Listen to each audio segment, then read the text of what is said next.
London Weekend Show, Alternative Radio, production number 22519, date of recording 19/12/77, part 2, take 1.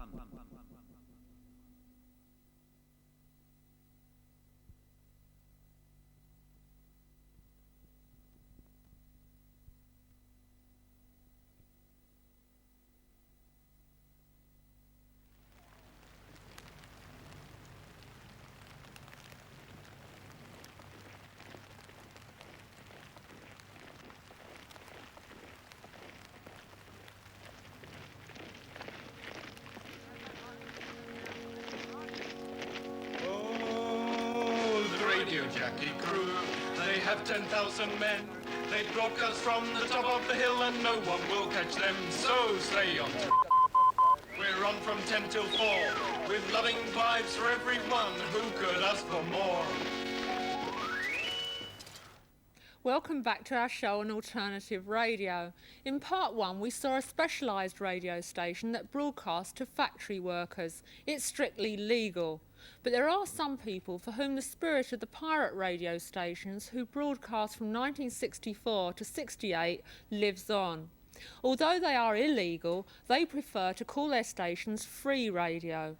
Every weekend, if you know where to find them, stations like Radio Telstar, Radio Invicta, East London Radio and Radio Jackie defy the authorities and the weather and broadcast from heavily guarded secret sites to the London area. The airwaves in Britain have always been strictly controlled by the GPO. For 8.5 years, Radio Jackie's crew have played cat and mouse to the post office and still manage to broadcast illegally to South London almost every Sunday. If you turn the dial between Capital and Radio 1, you might have heard their mixture of music, jingles and local ads. They are, however, strictly illegal. One argument used against Jackie and similar pirates is that they are using vital airspace needed by emergency services. I put this to Radio Jackie's founder and longest-serving crew member, Nick Catford, when they'd arranged to show us how they usually broadcast. For legal reasons, they weren't transmitting. Some of them are on the broadcast part of the VHF band. They could be moved. In all other European countries, they have been moved. There's plenty of room elsewhere. They always come up with the argument that there's no room, but there is room. They said there was no room for the commercial stations, but they soon found it. When the Sound Broadcasting Act was passed, they found the room, and they say it's against international agreements. But international agreements don't cover transmitters of less than 2,000 watts. And to cover, say, an area like Croydon, you'd need nothing like that power. But if you're low-powered, you can use directional aerials. To give one example, LBC, Piccadilly and BRMB all broadcast on 261 metres. They don't interfere with each other, and they're using considerably more power than we would want. So that there's room, it's not breaking any international agreements. It's just a matter of getting the laws changed to allow this sort of system to operate, as it does in many other democratic countries. Jackie is attuned to freedom on the air for over 8 years, to London, Surrey and the South, to many thousands of regular... Nick, why did you decide to set up Radio Jackie in the first place? It was back in 1967 when the government closed down the old pirate stations, Radio Caroline and Radio London. There was obviously a gap created. Radio 1 was introduced, a national service, but what we wanted to see was local commercial radio, local community radio stations, and this was back in 1968 when we first had the idea for Radio Jackie. We thought we could provide a local service for South West London, and it took quite a while to set it up actually. We had difficulty finding any equipment. We knew nothing about radio at all. All we were basically were listeners, members of the public. We've been listening to the pirates, we enjoyed the service the pirates had provided, and we thought that such a service should be legalised. What sort of things were you broadcasting in those days? Well, listening to some of the old programmes, I don't know why we were broadcasting them actually. It's pop music, but it was very, very amateurish. It was very, very bad. I think things have improved a lot since then. But we were broadcasting pop music. We're broadcasting pop music now with local news, charity advertising, some commercial advertising. But it's basically pop. Yeah. It's a part-time radio station. All the people involved are dedicated to the introduction of commercial radio, but they've all got other jobs. So we can only do it on Sundays. Now, a lot of people would say that by the government bringing in commercial radio and bringing in lots more local radio stations, that the reasons why you set up Radio Jackie in the first place have got a bit lost, because you've got a lot of competition Well, now. yes, they've brought in commercial radio and what they call local radio, but can you really call it local radio? Capital Radio, just to take one example, you can hear it halfway across the country. See, what we're fighting for is really, truly local stations. For example, a station like Radio Croydon or Radio Wimbledon, run by the community, for the community, not the regional stations that we've got at the moment. This summer, Radio Jackie presents, for men and women round about town, Radio Jackie T-shirts. These cool, white, sensual T-shirts come in 3 pretty sizes: subtle small, masculine medium, and luscious large.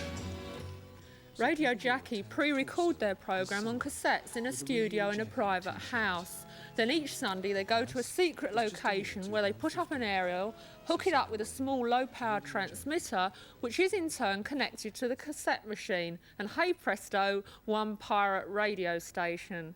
Then comes the long hours of waiting in the woods, hoping the Post Office Radio Interference Division doesn't track them down before transmission is completed. This is because they're breaking the law. The Wireless Telegraphy Act of 1949 says, "No person shall establish or use any station for wireless telegraphy or install any apparatus for wireless telegraphy except under the authority of a licence in that behalf granted by the Postmaster General." So Radio Jackie is acting illegally each time it goes on the air. Nick and his colleague A.B. Cohen explained how they evade being caught. Normally the broadcast takes place, and all is well. We have lookouts, cars around, walkie-talkies used, spotting for post office or should the police become suddenly suspicious. Our main downfall is a member of the public who may be walking through woodland or an open park or next to the open park and see something suspicious going on, a group of people standing around, car batteries assembled. They phone the police investigate, they don't know quite what it is. It all ends back up, sometimes, with some of the staff of the police station. You mentioned people like Eric and Frisbee. Who are they? We can't give their surname, of course, but they are known members of the post office who can run reasonably fast. And do. And do, yes. But they're from the post office. Yes. They're following you. They're trying to locate where the station Yeah, that's their job. is transmitting from. Yes. Yeah. When they found you, what happens? They then rush in to see who they can grab and what equipment they can get. It doesn't happen all that often, luckily. Have you lost a lot of equipment? In the past, thousands in the of pounds past of we yes. have. In the last year or so, we've lost nothing, practically. Well, we've how been are you- rather lucky. What kind of tactics are you using to evade being caught? We've got a very, very good security system, I think, which is the most important thing. And I think a thing that's possibly helped us is about a year ago, the GPO exceeded their duty and an assault took place and we took them to court and won the case. So I think that's possibly made them be a little bit more careful about what exactly they do when they raid a station like Jackie. There have been over 100 prosecutions of Radio Jackie. Nick has gone to prison. A.B. Cohen has a suspended sentence hanging over his head. Although it is illegal for them to broadcast because of a loophole in the law, it's not illegal to advertise on Radio Jackie. But finding staff for such a fanatical operation can be difficult. What are you both getting out of it? I mean, are you paying yourself a wage? Are you making any money? You're getting wet feet, freezing cold, sometimes a chase from the post office or the police. You're getting satisfaction. There's satisfaction. How many people do you think are Self-determination. listening? Sorry. How many people do you think are listening? 25, 30,000, something along those lines. It's very difficult to tell. You know, we give out a phone number, we give out an accommodation address, we've conducted street interviews. From that, we've guessed at about that figure. What are the limits of the area that people can hear Radio Jackie in? We're aiming to cover southwest London. We're not after regional radio, we want truly local radio, so we're not aiming to cover a vast area.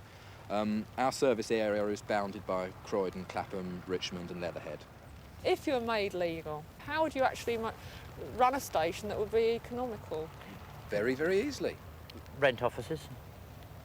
Buy a transmitter. That's one of the things we're opposed to, the fact that you have to, at present, you have to hire the transmitters from the IBA, which is ridiculous.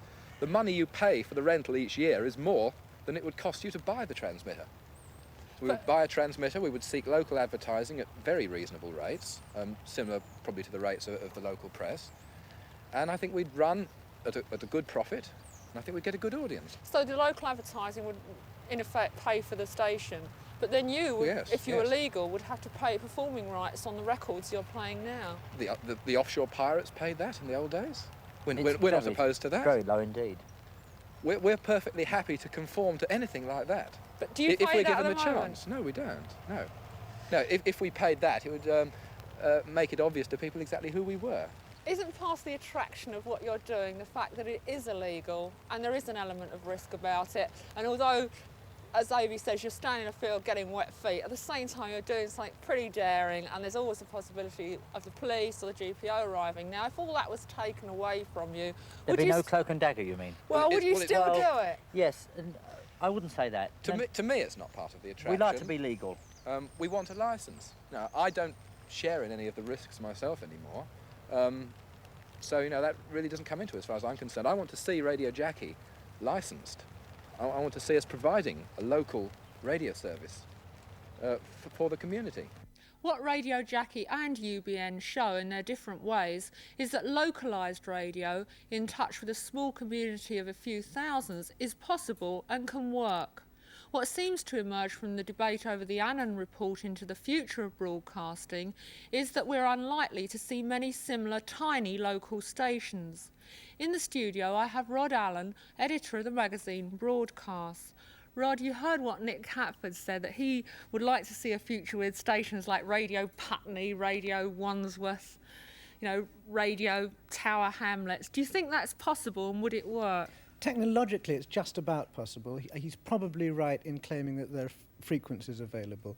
In economic terms, I think he's probably dreaming. I don't think that the economics of such an operation would work at all. Well, when I put the question to him, how would it work, and he said he thought local advertisers would pay and keep the whole thing going, do you think that's just a fantasy? Yes, I think it is, because local advertisers only have so much money, and the kind of money that it takes to run a real radio station, even on the lowest possible level, is more than you can get out of a very, very small catchment area. That doesn't mean to say that small local stations couldn't be operated under the present IBA system or something similar to it, because the rental system allows small stations to be subsidised by large ones, and that's a good argument in favour of something like the IBA system.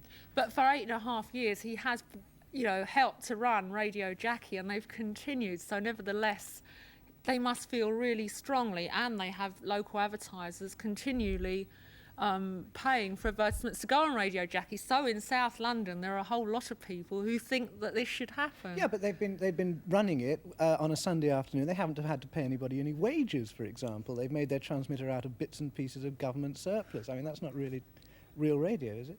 But what's local radio like in other countries like Italy and America? Do these kind of tiny radio stations exist there? In America, stations down to the size of small towns, sort of 20,000 people, certainly exists under a society which is used to advertising, which has a lot, in general, puts a lot more money aside for advertising.